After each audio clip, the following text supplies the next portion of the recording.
ఇలా విరిగిపోవాలన్నమాట. తామర గింజల్ని డైలీ తినడం వల్ల ఆరోగ్యానికి చాలా మంచిది.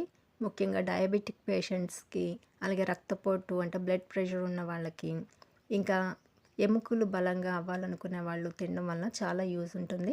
తామర గింజలను పొడిగా వేయించిన తర్వాత ప్యాన్లోని 1 స్పూన్ ఆయిల్ లేదా నెయ్యి వేసి మరిగించి 1/2 స్పూన్ పసుపు, 1 స్పూన్ కారం, 1/2 స్పూన్ సాల్ట్, 1/2 స్పూన్ మిరియాల పొడి, 1/2 స్పూను జీలకర్ర పొడి వేసి కొంచెం ఇంగువ కూడా వేసి మీడియం ఫ్లేమ్లోని వేయించాలి. ఎక్కువసేపు వేయించకూడదు.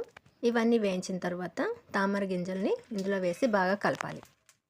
తామర గింజల్ని డైలీ తినడం వల్ల బరువు కూడా తగ్గుతారు. కొలెస్ట్రాల్ లెవెల్ ఎక్కువగా ఉన్న వాళ్ళు తినడం వల్ల చాలా మంచిది. ఫుల్ మఖానా స్నాక్ రెడీ అండి. తామర గింజలతోటి స్నాక్ ఇలా తయారు చేసి తినవచ్చు. చాలా టేస్టీగా ఉంటుంది. హెల్త్కి కూడా చాలా మంచిది. ట్రై చేయండి.